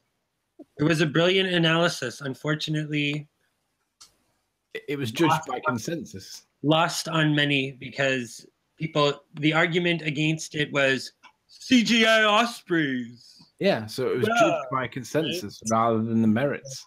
Nobody actually ever counter-argued what I was saying, and when we showed the complete down to the pixel utter lack of parallax on the ospreys and the nests. squeak, squeak. Yeah, no, that's actually a very sensible argument. I mean, all you can do is snicker and laugh because the truth is that I showed that Soundly was a fraud, and Soundly remains a fraud, and that explains why he's able to show these images of the Earth curve that no one else has ever been able to see and nobody else can repeat. Right? There's got to be an explanation as to how this one single person in all of history has managed to capture this kind of imagery, and that nobody else can reproduce ever. Why didn't you go there though? Well, I would like to, but it's not. It's very, it's not close by or something. It's not like I can just drive over there in a couple hours. Just sounds like an excuse. Yeah, he's 3,000 miles away from it. It's not an excuse. I mean, why do I have to go there? I analyzed the footage and showed that it was a fraud. Yeah, but you can tell with Soundly's work that you can tell it's real because it looks so fake. Yeah. You can also tell that like they never were willing to actually engage with any of that analysis. All they did was say, like, and to this day they just say CGI Ospreys in a mocking tone. That's your argument. That's your argument against the analysis that was a very careful analysis that Riley and I performed. Who cares? The guy's not worth spending any time on anymore. No, I'm just saying to defend my own sense of my own credibility is that nobody has ever debunked anything that I've ever said. Yeah, it was dismissed with ridicule. That's different to debunking. Yeah, even among some of the flat earthers were debunking me with ridicule, but nobody has ever actually demonstrated that I was wrong about any of it. I mean, let's be honest, right? You got Soundly that makes it look the way he makes it look, right? Which, I mean, let's be honest. If you're going to look at it honestly, it's dodgy at best. You've got Red's Rhetoric that gets better pictures than NASA when he does the ISS transit of the moon with a P900, which is bad at nighttime for nighttime photography. And who's the other one that knocks around with them? There's one other guy, and I can't remember who it is now. It'll come to me. Oh, the Judge Heitnut guy. I don't know how you pronounce his surname. He does observations over a lake, and it's mirage to hell. Looks like there's more mirage there than anything else I've ever seen in my life, and he claims it's curvature of the Earth. George Netanyahu. George what? It's pronounced Netanyahu. George Netanyahu. Yeah, okay. I don't know how you'd even spell that if someone told me to spell it, but any event, the point is, he also describes refraction to be the curvature of the Earth and completely dismisses the optical effects that he's presented with. He thinks that it's the curvature of the Earth. It's a real small. Anyway, shout out to Rick Dickinson, died today. Oh. Who's that? He designed the ZX Spectrum. What? Oh, right, okay. What's that? Computer. What's that? It's a computer, Arwen. Sorry? Computer. Oh. Early domestic computer. Oh, wait. Yeah, now I get it. Yes. I bet Arwen doesn't have a favorite version of DOS. No, I use Commodore Basic. See, when you use these one-liners, Alan, it makes you sound like an actor. Yeah, just like Debbie. You're recycling material now, Alan. It was funny the first time, though. Okay. No, I do actually have a favorite version of DOS, and that's Amiga DOS. Oh, yes. Loved it. Couldn't Couldn't actually work with it. I hate all DOS. DOS is a clunky and outmoded system. DOS is good. 9? DOS is good. Yeah. Disk operating system. Yeah, who needs the disk? Wow. Solid state hard drive now. Oh, that sort of technology definitely proves it's a globe. Any technology. Yeah. DOS proves the globe. Because because the disk spins, right? Yeah. Wow, it's numbers. So proof right there. So, Alan, are you a big fan of Soundley's work? You think that he's proven the globe with his photographic observations? Well, he certainly put the time in, and none of you have disproved anything. You don't think that Anthony Riley's put the time in? Just wait till you see what the bomb he's about to drop on your heads. It's going to be great. It's going to be glorious. He just likes to go to the seaside. Well, who doesn't? Yeah, don't we all? I like the seaside. Seaside and ice creams, cockles and mussels. Crab sticks probably for Tony. I don't know about the cockles, but certainly the ice creams. Cockles are a bit slimy. What is a cockle? Seafood. That doesn't sound very pleasant. It's a sea thing, a crustacean of the sea. Like It's proper classics food, that is. They drag them up with a massive tractor when the tide goes out. Oh. Is there a more scientific name for that I might recognize? I don't know. In Dutch, they call them sea pox because they stick to other shells. Oh, okay. I think I know what you're talking about. Like we call them limpets, I think. Do they look like it's like a Chinese hat, kind of like a rice picker hat? It's like a tiny beak inside of a a bit of a beak that's inside of a bit of a chalk. Kind of looks like that, and they grow on other shells. We call that a barnacle. Oh yeah, could be. Like a giant barnacles. No, but they're very small on average. They can grow very big. Yeah. Only possible on a flat Earth. Yeah. Obviously, barnacles are proof that the Earth is flat. Okay. I have a question regarding. How could barnacles ever possibly exist on the globe? Come on, Alan. Exactly. Hold on, boys. We got a question. Somebody's fed Debbie a line. Go ahead, Debbie. Yeah, I have a question regarding Red's capture of this rocket going backwards. He says that he gave Duran an invitation to go out there to Cape Canaveral and capture it. How come I'm not seeing any flat earthers go out there and capture this? Because they don't want to hang around with Red. I mean, yeah, I know, really. The guy is like a toxic personality, and he's retarded. Yeah, but it is a good point. Why doesn't there seem to be any flat earthers going out to Cape Canaveral or whatever it is they do it from these days? I'd well be there. There has to be somebody out there that's, I mean, that can just go out there and just see what's going on. Get yourself off, Debbie. Do we have any flat earthers in Florida? Like, there must be somebody. To me, it's very far. To me, it's like driving the entire length of England to get there. Probably more, right? It would be like driving from like Scotland down to Brighton or whatever. So that's only about 600 miles. Pardon? That's only about 600 miles. Yeah, I think it's. I don't know. What is the distance between here and Canaveral? See, Tony, he knows nothing. Who, me? Him. Me? He's not expected to know the distance or the size of England, is he? Really? Come on. But he makes claims. Doesn't know the facts. He's estimating. I might be right. Are you guessing? Yeah, I think I'm estimating based on. Well, I would estimate he was about 3,000 miles away, based on depending on whereabouts in Canada he is. Well, I'm in the southernmost part of Canada. Okay, so right, so like near Minnesota. It's actually 1,000 miles. That's about. You could do that in a day. Not really.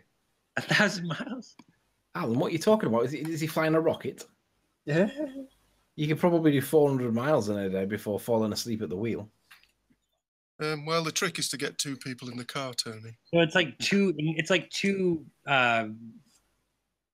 What do you call the whole island of Scotland and England together? Albion. It's like two Albions laid end to end. Albion. Yeah. That was the name that it had before it was called Britannia by the Romans, according to legend, anyways. Yeah. So I suggest that you guys reclaim this pre-colonial name of Albion because it's quite a pleasant word. You know that they were going to call Canada Albion. when they were thinking of what to call it when it became a country. Nova Scotia. You know what that stands for, right? Yeah, New Scotland. Yeah. Yeah, and then we've got Nova Brunswick. So, Tony, the big reveal. Yeah. How many pixel high is it? No, I haven't measured the pixels. Come on. I haven't measured the pixels. It's big enough to discern that you're looking at something more than a pixel. Put it that way. Put it this way. To put it in the Rumpus's context, it's more than a couple of pixels. Yeah.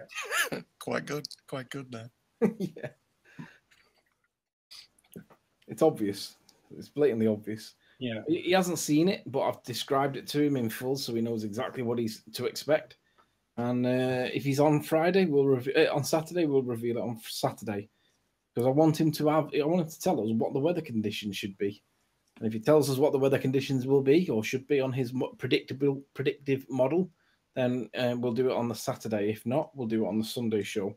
Because I really, really, really want Rumpus' toes to the fire. I want him to make a commitment based on the predictive nature of his model. And then we'll present it and see if it matches. And if it matches, then that adds credibility to the predictability of the model. If it doesn't match, then Rumpus has got a lot of explaining to do. I predict always likes to do that. I predict that he's not going to make his prediction. I predict that he doesn't even turn up at all. Yeah. I predict that if he turns up, he's basically going to say that he's going to now get to doing it, and then he's going to basically spend 2 hours arguing about other things. Well, he's already been told all the facts. So look out for Rumpus on Saturday. In the meantime, you'll see Nathan and I over at the Jury's in Birmingham tomorrow evening. And then we'll be presenting hopefully on Friday, on the Saturday for this great reveal. If not, it'll be Sunday. But we'd really like the Rumpus to be there because he's already been armed with the facts. And I'd like to know the weather conditions necessary on the ball to make it match what we see. And if he doesn't get the weather conditions or the atmospherics correct, then we know that there's no predictive capabilities on the model. If he gets it correct, then there may well possibly be a chance that he's fluked it. Well, there may be a chance that his model works. Well, he's just fluked it. So what? It's the model. Well, let's see if he gets it right first. Fair enough. So yeah, one last plug. So yeah, Flat Earth Convention UK, which if you want to check out the website is www.flatearthconventionuk.co.uk. So check that out, get yourself a ticket if you haven't done so already. And with that, I'm going to say first and foremost, a huge, massive, enormous thank you to all of the live audience for tuning in and hopefully for sharing this debate. And also a massive thank you to all of the debating panel for making this debate possible. If you've not done so already, be sure to like, comment, share and subscribe. I've been Nathan Oakley and I will see you all in the next video. Oh, what a day! What a lovely day!